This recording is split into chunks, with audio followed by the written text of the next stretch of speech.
امام مالک رحمہ اللہ نے خبر دی، انہیں ابو حازم نے، انہیں سہل بن سعد رضی اللہ عنہ نے، انہوں نے بیان کیا کہ ایک عورت نبی کریم صلی اللہ علیہ وسلم کی خدمت میں حاضر ہوئی اور عرض کیا کہ یا رسول اللہ صلی اللہ علیہ وسلم، میں نے خود کو آپ کو بخش دیا۔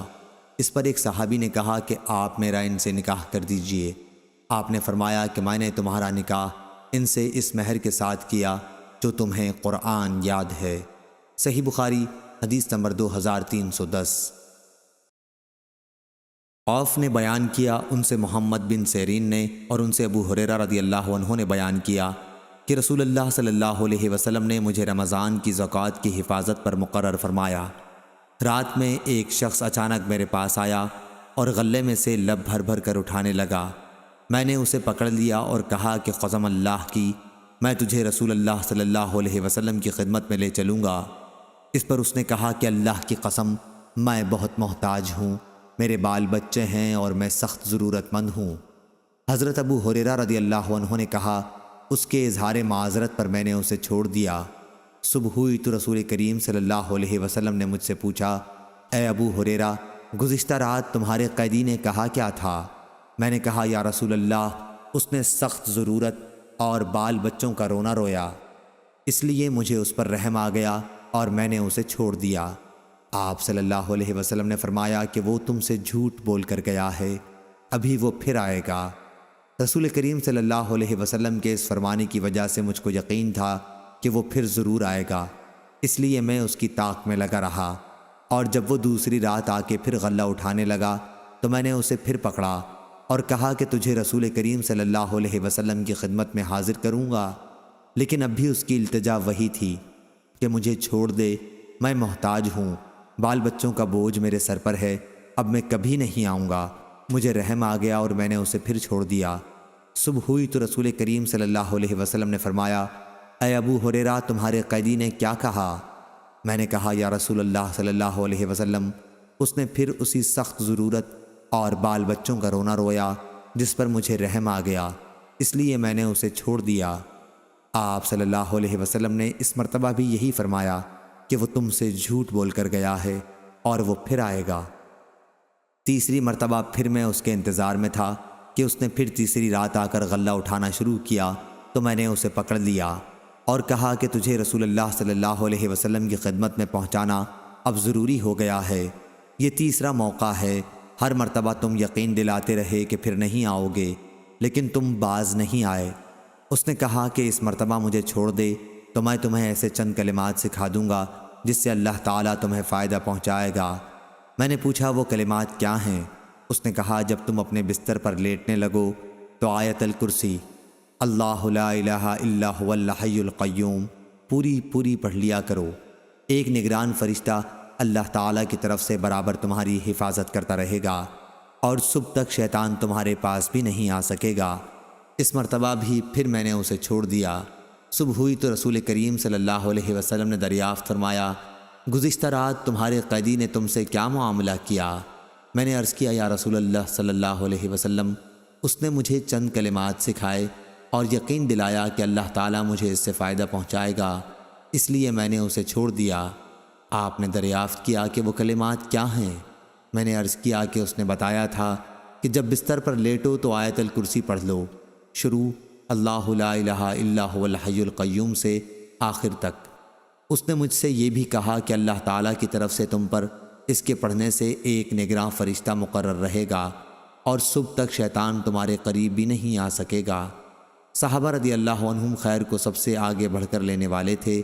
نبی کریم صلی اللہ علیہ وسلم نے ان کی یہ بات سن کر فرمایا کہ اگرچہ وہ جھوٹا تھا لیکن تم سے یہ بات سچ کہہ گیا ہے۔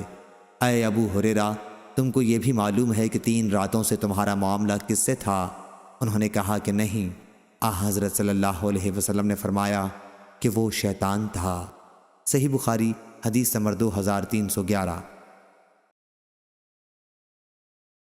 یحییٰ بن ابی کثیر نے بیان کیا کہ میں نے عقبہ بن عبد الغافر سے سنا اور انہوں نے ابو سعید خدری رضی اللہ عنہ سے، انہوں نے بیان کیا کہ بلال رضی اللہ عنہ نبی کریم صلی اللہ علیہ وسلم کی خدمت میں برنی کھجور کی ایک عمدہ قسم لے کر آئے۔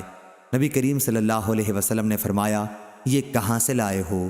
انہوں نے کہا ہمارے پاس خراب کھجور تھی، اس کی 2 سا اس کی 1 سا کے بدلے میں دے کر ہم اسے لائے ہیں تاکہ ہم یہ آپ کو کھلائیں۔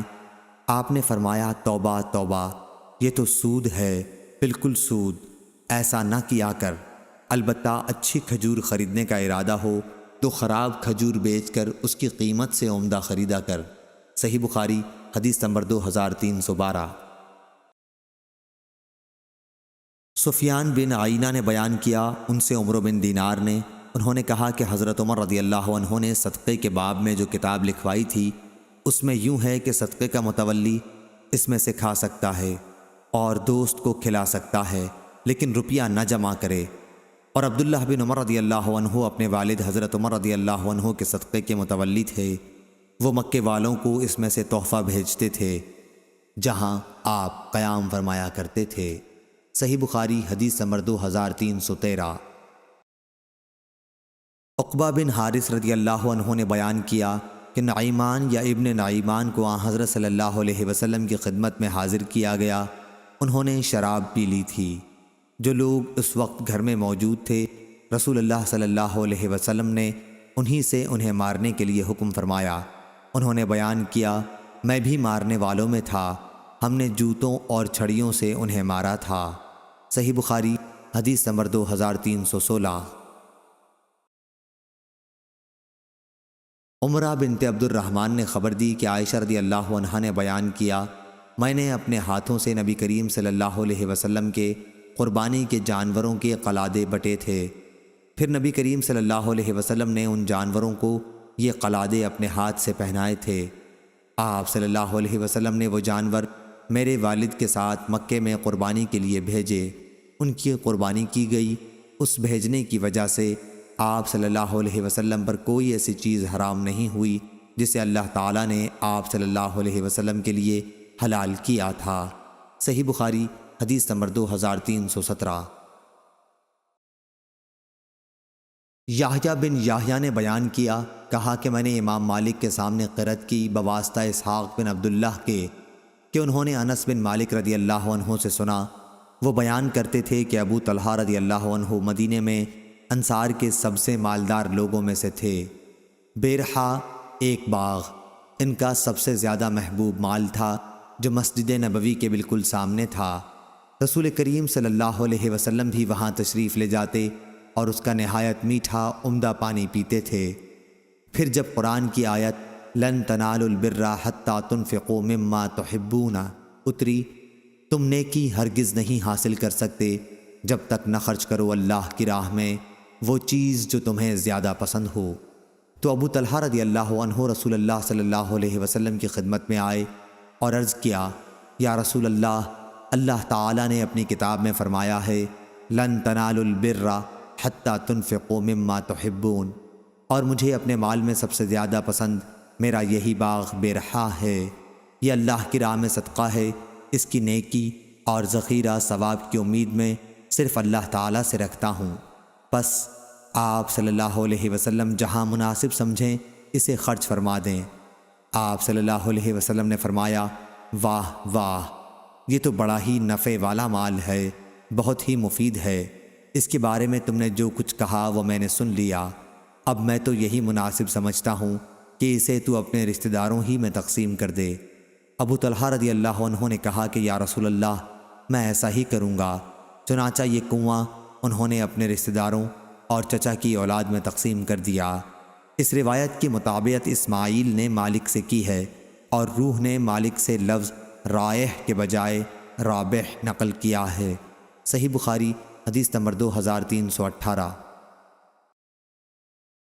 ابو اسامہ نے بیان کیا، انہوں نے کہا کہ ہم سے برید بن عبداللہ نے، انہوں نے کہا کہ ہم سے ابو بردہ نے فرمایا، اور ان سے ابو موسیٰ اشعری رضی اللہ عنہ نے بیان کیا کہ نبی کریم صلی اللہ علیہ وسلم نے فرمایا، امانت دار خزانچی جو خرچ کرتا ہے، بعض دفعہ یہ فرمایا کہ جو دیتا ہے حکم کے مطابق کامل اور پوری طرح جس چیز کے دینے کا اسے حکم ہو اور اسے دیتے وقت اس کا دل بھی خوش ہو تو وہ بھی صدقہ کرنے والوں میں سے ایک ہے۔